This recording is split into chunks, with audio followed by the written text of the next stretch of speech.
अब मैं परम सत्य स्वामी रामदास जी से अनुरोध करूंगा कि हमको आशीर्वचन करें।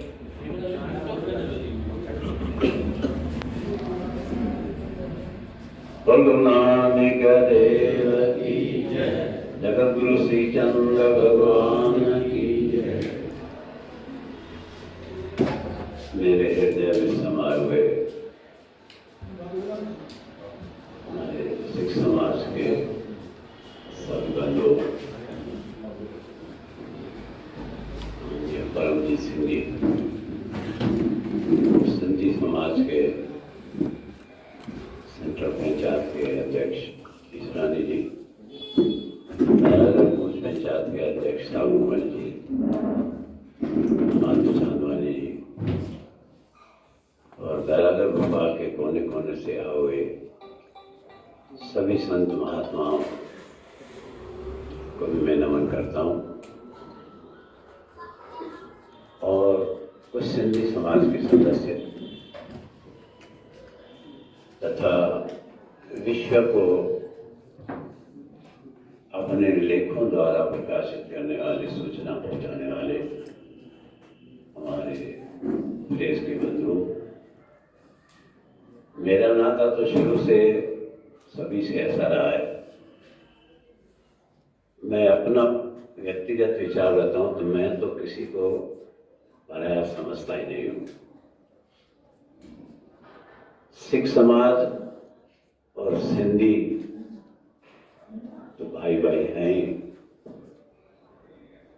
पर जो बात मैं और कुछ बताना चाहता था वो सबसे पहले मेरे प्यारे पंचायत के अध्यक्ष ईसरानी जी ने आपको बताई और जो कुछ बातें उसमें रह गई थी हमारे परमजीत सिंह ने आपको बताई, जो गुरु नानक देव जी का बताया कि आखिर समय में जब चादर उठाई दो फूल मिले थे, एक मुसलमान ने लिया था और एक हिंदुओं ने। जो गुरुद्वारा आज तक है, मेरे ख्याल में अभी कुछ साल पहले पाकिस्तान ने उसका दरवाजा बाहर खोल दिया था और वहाँ दोनों रूप में गुरु नानक देव जी हैं। वहाँ मुसलमान भी माथा टेकते हैं, हिंदू भी माथा टेकते हैं और गुरु ग्रंथ में भी है, कोई बोले राम राम, कोई बोला कोई सेवे गुसैया, कोई अल्लाह। तो मेरे ख्याल में पूरी सृष्टि में गुरु ग्रंथ साहब जैसा देव कोई है नहीं, जिसमें कहीं भी मतभेद की बात नहीं है। सर्वमान्य है और सर्व साझे गुरु है। सिर्फ विचारों की भिन्नता आ गई है। मेरे ख्याल में जहां तक मुझे जानकारी है, हिंदुओं के जो भी ग्रंथ हैं आदि, रामायण, भागवत, पुराण, महाभारत, गीता, इन सभी के ज्ञानों का निचोड़ है गुरु ग्रंथ साहब। किसी भी ग्रंथ में कहीं भी भिन्नता नहीं है, सबके एक से एक मिलने वाली बातें हैं। सिर्फ कुछ ऐसे लोग पैदा होते हैं जिनके मन में भिन्नता होती है। जहां तक गुरु नानक देव महाराज से लेकर के 5वें गुरु अर्जन देव जी महाराज और जिन्होंने वाणी करके हरमंदिर साहब में गुरु ग्रंथ साहब का उद्घाटन किया था, आपको बताया दिया जिसके प्रथम ग्रंथी बाबा गुट्टा साहब थे। तो कहीं भी जब भिन्नता है नहीं तो हमारे मन में भिन्नता क्यों आ जाती है? सभी इष्ट देव हमारे सनातनी धर्म के हैं, सभी इष्ट देवों की हम पूजा करते हैं। उदासीन संप्रदाय में तो पंचदेव उपासना है और जो भी जिसको मानता है उसको मानने की पूरी छूट है, किसी के ऊपर पाबंदी नहीं है। रहा सवाल गुरु नानक देव जी की या गुरु ग्रंथ साहब जी की मर्यादा का, तो मुझे तो जहां तक जानकारी लगता है नहीं होगा जिसको गुरु ग्रंथ साहब के प्रति मर्यादा नहीं होगा। ये हो सकता है कि किसी को स्थान कम हो जिसकी वजह से वो अलग से वो स्थापना नहीं कर पाते हो। सभी को मर्यादा है, सभी नतमस्तक होते हैं। और जहां तक स्थान नीचे और ऊपर की बात है, तो ऐसा कौन सा दुर्भाग्यशाली जीव होगा जो अपना स्थान या किसी दूसरे का स्थान गुरु ग्रंथ साहब से ऊपर रखना चाहेगा।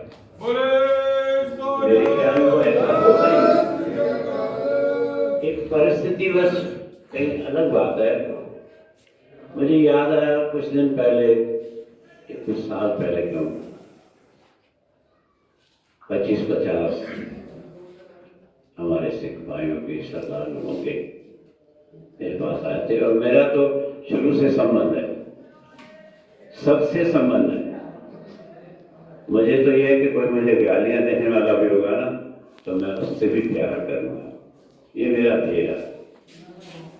तो एक बार ऐसी चर्चा हुई तो मुझे याद आ गया और मैंने उनको कहा, सरदार जी मैं एक चीज बताऊं आपको। कुछ दिन पहले यहाँ से एक झूलीलाल समिति का जुलूस निकला था।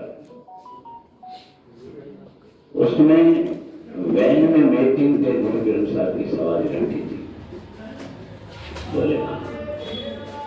एक दिन उसमें जब मैंने कब जहां तक मुझे याद आ रहा था आप उसमें बैठे थे। बोले हाँ बैठा था। गुरु ग्रंथ साहब की सवारी वैन में मीटिंग पे रखी थी। एक तरफ से एक हमारे सरदार भाई तो चरण जुलाल थे, दूसरी तरफ से दूसरे भाई। मैंने कहा है हकीकत? बोले हाँ। पक्का बोल रहा हूं मैं? आप ही थे? बोले आप मीटिंग पे गुरु ग्रंथ साहब की सवारी रखे थे। एक तरफ से आप चरण जुला रहे थे, दूसरी तरफ से दूसरे सिख भाई थे। बोले हाँ। आप चरण जुला रहे थे, मीटिंग पे गुरु ग्रंथ साहब की सवारी थी, ड्राइवर कहाँ बैठा था? तो सीट पे, ऊपर सी सीट में। बोले सीट पे बैठे थे और वो पीठ लेके बैठे थे। वो जानबूझ के नहीं पीठ लिए थे, पर क्योंकि ड्राइवर सीट ऊपर, उसको सामने देखना, तो वहां मजबूरी थी। इसका मतलब ये नहीं कि उसके मन में गुरु के प्रति श्रद्धा नहीं थी, बहुत थी। जब गुरु जी के सामने नतमस्तक होकर दंडवत प्रणाम करते हैं, इसका हमारा समर्पण है। ऐसा कौन सा जीव होगा जो गुरु ग्रंथ साहब की सवारी रख के या मूर्तियां रख के उससे मन में मतभेद रखता हो या अहम की भावना रखता हो, तो वो तो इंसान नहीं होगा।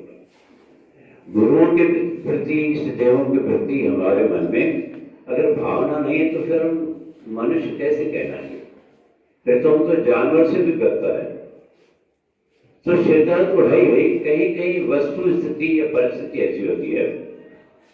अब जैसे जो गुरुद्वारे हैं सरदारों के इसलिए कह रहा हूं कि वो सिर्फ व्यवस्था की भिन्नता बताने की, बाकी तो हम एक ही है। तो वहां गुरु की कृपा है, श्रद्धा है, तो पैसे भी बहुत है, विस्तार भी बहुत है, स्थान भी बहुत है। कुछ ऐसे भी हमारे गुरुद्वारे हैं जो एक ही कमरे में एक गुरुद्वारा है, तो वो वहां अलग से सुखासन के लिए या अलग से कोई दूसरी परंपरा बनाना नहीं, असमर्थ है, चाहते हुए भी नहीं कर सकते। तो जहां तक सुखासन की बात है, तो मुझे मतलब ये बात भी कहनी पड़ रही है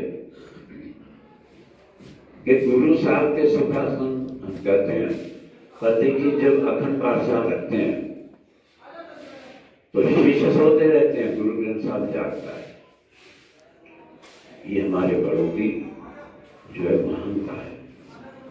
कहीं कहीं पे महीना महीना भर अखंड पाठ साहब रखते हैं, तो महीना महीना भर गुरु साहब तो जग रहे, हम सो रहे। पर ये नहीं कि हमको मर्यादा रखनी चाहिए, क्योंकि इंसान की इतनी शक्ति नहीं है वो इतने दिन जग पाए। हालांकि ये भी नियम है कि अपन पासा रखें तो कुछ चवड़ झुलाते रहे। पर कुछ विसंगति ऐसी हो गई है, कुछ मजबूरी ऐसी हो गई है, तो कहीं हो सकता है जिससे ये पालन नहीं हो रहा हो, पर उनके हृदय को भाव समझना चाहिए। गोविंद भाव भगत का भूखा, राजन कौन तुम्हारे आवे, ऐसो भाव मित्र को देखो, वो गरीब होएगा। गुरु ग्रंथ साहब ने तो ये कहा है, राम जपो जी ऐसे ऐसे, ध्रुव प्रहलाद जपो ऐसे ऐसे। ऐसी कई उदाहरण है। गुरु ग्रंथ साहब में अनेकों भक्तों की वाणी है। वो तो कहते हैं, हम तुम बीच भयो नहीं कोई, तुम्हें सुगंध नाद सोई। तो भाव को जितना हम बढ़ाएंगे उतना हमको ही लाभ है। बाकी ये मैं जहां तक मुझे जानकारी है, कोई भी गुरु ग्रंथ साहब की सवारी घर में रखे और उसके मन में 0.1% भी नहीं होगा कि हम वहां मर्यादा नहीं रखें। रखना चाहिए। अगर कोई नहीं रखता है तो हमको उनसे समझाना चाहिए। मुझे तो हमारे दोनों बच्चों बहनों की बात, आपकी और आपकी ऐसी भावना रही। अगर ऐसी भावना है ना, तो मेरे ख्याल में विश्व में कहीं टकराव नहीं होगा। और जो आपने बताया ना, मुझे भी जानकारी है, वो कौन सा देश बताया, अमेरिका का, जहाँ सबसे ऊपर गुरु की सवारी है। तो आखिर कुछ तो सोचा होगा उसने। इसका मतलब हर जनमानस में गुरु ग्रंथ साहब के प्रति भावना है। और मुझे एक खुशी है कि जो आपने क्लियर किया, ये हकीकत है कि वक्त भी वक्त कुछ लोग गाड़ी में बैठ के कई गुरुद्वारे में जाते हैं। हालांकि जहां तक मुझे जानकारी है कि उन बच्चों का भी ऐसा कोई दुर्भाव नहीं है, पर उससे एक हैरासमेंट बनता है। अभी कुछ दिन भी पहले 2 दिन शायद कहाँ से भोपाल के या बैरागढ़ के किसी गुरुद्वारों से गुरु की सवारी ले गए। तो आपने बड़ी बात क्लियर कर दी कि किसी को भी कोई अधिकार नहीं है। अगर कहीं भी ऐसी बात होती है तो आप संपर्क करें।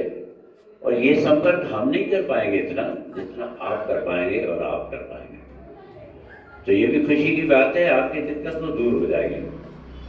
अब सवाल ये रहा कि कुछ पुरानी भीड़ जो है, उसके लिए हर जगह पे ये है कि आप वो बदलवा सकते हैं। और कई वृद्ध भीड़ है, तो उसके कारण ये है कि पहले गुरु ग्रंथ साहब की सवारी खुली मिलती थी, मार्केट में मिलती थी। जहाँ जहाँ ऐसे पब्लिशर्स है, हरिद्वार में से भी हमने कईयों को दिलवाई, मिली थी। वहाँ भी 2-3 सरदार लोगों के दुकान है, पर अब वो मिलती नहीं है। अब वो मिलती है शायद अमृतसर गुरुद्वारे से, या जो विधिवत उनके अधिकृत होंगे गुरुद्वारे। कुछ मेरे को ऐसी जानकारी कंफर्म नहीं है कि भोपाल में भी जो हमेजा रोड पे गुरुद्वारा है, वहां भी अगर कोई मांगना चाहे तो मिलती है। मुझे ऑथेंटिकल जानकारी नहीं है। तो पुरानी पड़ी हुई किसी की भीड़ वो बदल नहीं पाए, इजीली मिल भी पाती है। ये भी कारण है।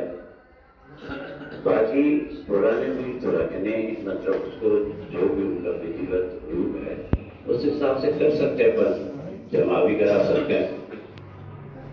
तो ये चीजें जो है सिर्फ समझने की बात है। मन में भाव श्रद्धा सबको है। जैसे आपने कहा कि 1604 में गुरु ग्रंथ साहब का विधिवत उद्घाटन किया था। मेरे ख्याल में बाबा बुड्ढा साहब जी ने जो पहला प्रथम जो हुक्मनामा लिया था, जिसे हम लोग वचन साहब बोलते हैं, संता के कारज आप खलोया, हर कम करामा आया। जब इतनी सारी बातें हमारे गुरु ग्रंथ में हैं, इतनी सारी बातें एक करने की है, तो अलगाव कहाँ आता है? सिर्फ विचारों का अलगाव है।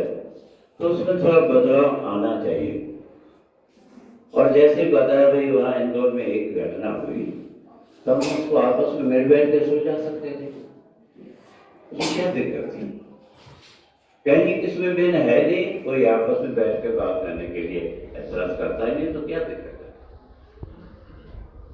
तो अपनी अपनी पूजा पद्धति जो भी जिनकी है उनको करने के लिए छूट है। रहा सवाल जहाँ भाई जैसे कुछ हुए कि संजय गुरुद्वारा में कोई विशेष फंक्शन होता है, जैसे मुंडन संस्कार है या और कोई है, तो उनमें भी उनके जो भाव हैं कि हम अपना कार्य गुरु के समर्पित, गुरु के चरणों में करें, तो उनकी हमको आशीष मिले। उनके मन में कहीं भी भिन्नता नहीं है। मान लो उस व्यवस्था को अपन रोकते हैं, तो इसका मतलब हम उस गुरु की श्रद्धा को ठेस पहुंचाते हैं, क्योंकि उनकी भावना है कि हम गुरु से आशीष मांगे और गुरु के सामने बच्चों को समर्पित करें। पहले से उनको बता दें कि ये हमारे इष्ट देव है, ये हमारे ऊपर आशीष करेंगे। कुछ जगह पे जैसे आरती साहब के बारे में, तो मुझे जो जानकारी है, कुछ गुरुद्वारों में भी आरती साहब होती है, गुरुद्वारों में भी संत बजते हैं। गुरु की अरदास होती है, पौड़ी प्रथम भगवती सिमर के। गुरु गोविंद सिंह जी ने भी चंडी चरित्र लिखा।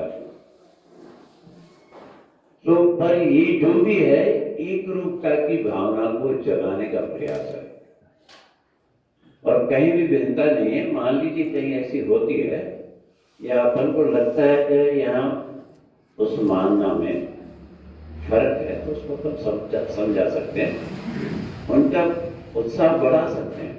जब उनके मन में जन प्रेम कियो तन ही प्रभु पायो, गुरु गोविंद सिंह की वाणी है। साच कहो सुन लेव सदा, जन प्रेम कियो तन ही प्रभु पायो।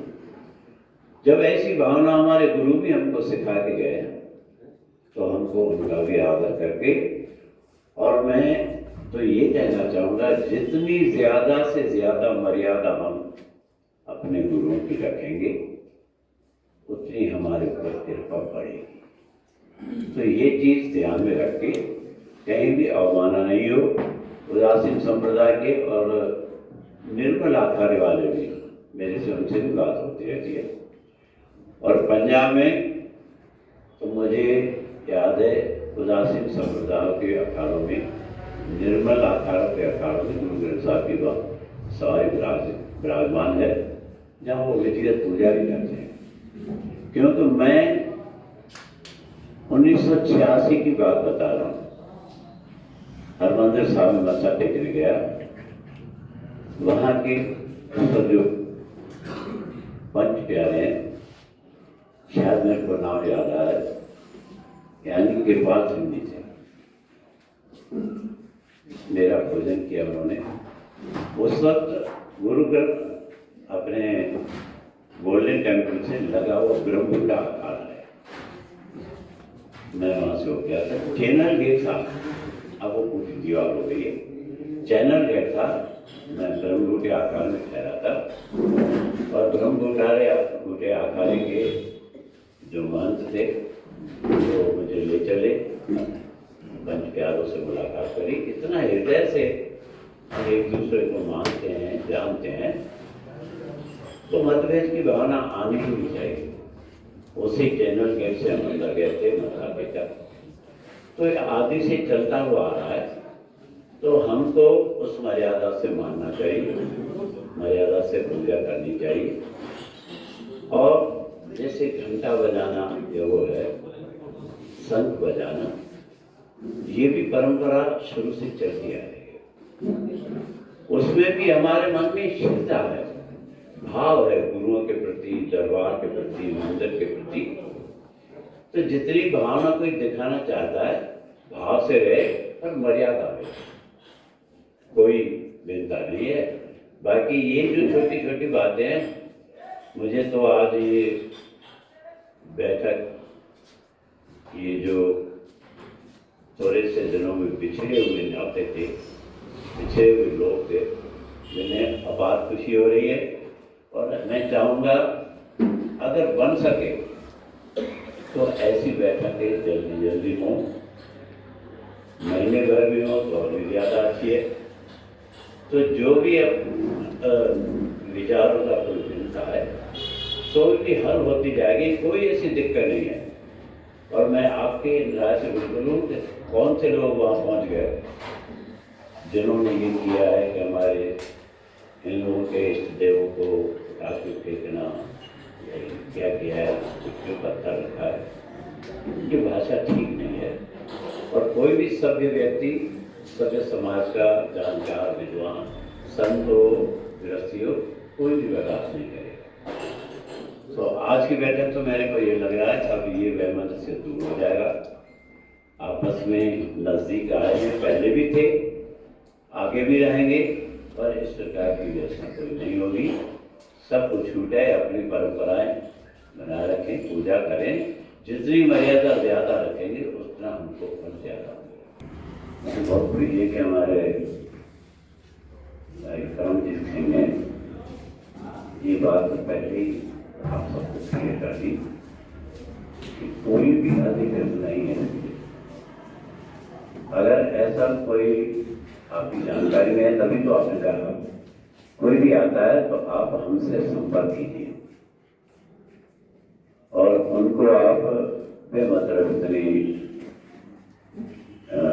मैं क्या बोलना चाहते, उनको इतना तवज्जो नहीं दें। सबसे पहले परमजीत सिंह ने यही बात कही। तो हमारा मकसद है कोई भी आए तो ये थोड़ी जैसा वो बोलेगा वैसा, जो अधिकृत है हमको अपन सूचित करे तो उसका हल निकल आएगा। और वो बात आपने पहले ही साफ कर दी कि कोई भी अधिकृत नहीं है। दो पार्ट में जो दे जाते नहीं तो वही मैं कह रहा हूँ कि नहीं आती, वो अपने हिसाब से तो मैं इसीलिए कह रहा था, मुझे क्योंकि मैंने कहा कि मैं विस्तार में ज्यादा इसलिए नहीं बोला कि आपने ये सब बातें पहले क्लियर कर दी, कोई अधिकृत नहीं है। 18 नंबर पे दिए ये पॉइंट। तो अच्छा, बाकी जो 2-3 बातें उसमें ऊपर थी वो मैं पहले उसके लिए बोल चुका हूँ। तो मेरे ख्याल में तो जो हमारे ईशानी जी जो अच्छे ने बात करी और जो परमजीत ने कही, तो बाकी कोई बात रह नहीं जाती है। 2-3 पॉइंट उसमें जो है घंटा बजाने की, शंख बजाने की या पर्दा लगाने की, वो तो आज बात कर रही। हमारे गुरुद्वारे में तो, और मैं ये चाहूँगा कि हमारे बंधु हमारे गुरुद्वारे में दर्शन भी करें, तो हमने वो हमारे पास तो वर्षों से वो व्यवस्था है, पर उसमें भी ये इष्ट देवों में कहीं भी भिन्नता नहीं है। रामकृष्ण की महिमा गुरु ग्रंथ साहब में भी है, पर हमारे वेदों में भी अगर थोड़ा सा उसमें ज्यादा करेंगे तो उन्होंने ऐसा बताया गया है कि ये वक्त आएगा जिसमें गुरु नानक जी आएंगे और गुरु आएंगे जो सनातनी धर्म की मर्यादा बताएंगे। ये हमारे वेदों में भी है, पुराणों में भी है, कहीं भी शास्त्रों में भिन्नता नहीं है और कहीं भी जानकार लोगों में भिन्नता नहीं है। और कभी भी ऐसी कोई बात है तो एक दूसरे में बैठ के और वो बात पहुंचा सकते। तो ये जो भी बातें आपने कही मैंने बताया, और जो मैंने बताया ना, वहाँ जो भी खुशी मनाता है किसी भी कार्यक्रम की, तो उसमें भावना है। मुझे तो ये भी है, मुझे भी राग में 506 नंबर सुने थे, तो फिर मानिए कि नाच रे मन भूल के आगे निरंत करी मन न जाए। गुरु नानक जी तो बोलते कि माया के कारण तो सभी नाचे, पर कोई गुरु की खुशी में नाचे। तो जब मन अनादित हो जाता है तो खुशी होती है कि हमारे इष्ट देवों में इतनी शक्ति है, इतना सामर्थ्य है, उस गुरु की खुशी में मन डोलता है, उस गुरु की खुशी में मन नाचता है। तो मेरे ख्याल में ये जो बात है इतनी तवज्जो देने की नहीं है। मुझे तो इतना बढ़िया आपने जो संक्षिप्त में कहा, इससे ज्यादा क्या कहें कि गुरु नानक देव जी जब अपने आप अपनी जगह पे जा रहे थे, कई लोग बोलते हैं कि गुरु नानक जी देव लोग बताते नहीं, कौन कहे श्री गुरु होया, कौन कहता है गुरु जी नहीं है, मर गया। पूछा कहाँ गए, देवपुरी में गए हो, हरि से क्या समझ दियो, श्री गुरु तरह बिठाए हो, तो कोई भेदता नहीं है, सब उसी में ही सब आए हुए हैं। और कहीं भी ऐसी व्यवस्था नहीं होगी, कोई संत या महंत अपने आप को गुरु जी के तखत से या उसके स्थान से अपने आप को ऊपर बिठाने की करता होगा, तो उसके मन में इसका मतलब कोई ऐसी भाव है नहीं, कहीं नहीं होगा। अगर कहीं है तो अगर कहीं कोई ऐसी मजबूरी है तो उसको अपन दूर कर सकते हैं। इसलिए अपन आपस में प्रेम और सौहार्द की भावना होनी चाहिए, और वो है ही। मेरे को दिखे, मेरे को ये रूप दिख रहा है, जब देखा तब तू, जब आपा परगा मिट गया जब देखा। इतना कहते हुए मैं, अगर मेरी वाणी में कहीं भी भूल चूक हो या किसी को भी अगर उसमें कोई ऐसी बात लगी हो, तो मैं उससे क्षमा प्रार्थी हूँ, क्योंकि मुझे कोई दिक्कत नहीं है। मैं बड़ बना या महंत बना, हम महंत है ऊपर है, नहीं, हम तो गुरु की खाक है। गुरु के आगे, गुरु की खाक तो क्या, जो दिस है गुरसी खड़ा, निर्निर लागों पास, हर किसी में वही गुरु है। तो मैं सबको नतमस्तक होके अपने विचारों को जो मैंने रखा, उसमें कहीं भी अगर किसी को कोई ऐसी बात लगी हो तो मैं क्षमा प्रार्थी हूँ, कोई दिक्कत की बात नहीं है, इससे कोई नीचे नहीं हो सकता। नमक हरामी लाला बोला मेरा नाम। हमारा काम है ईश्वर की बंदगी करना, अकाल पुरख की बंदगी करना, एको जब एको साथ। जिसमें भी देखे तो हमारे मन में ये हो, ये हमारा ये तो कर्म से दूर हो जाएगा और प्रेम का नाता बढ़ेगा, बढ़ता रहेगा, ऐसी मुझे पूरा विश्वास और उम्मीद है कि ये पूरा आखिर तक चलता रहेगा। इतना कहते मैं अपनी बात को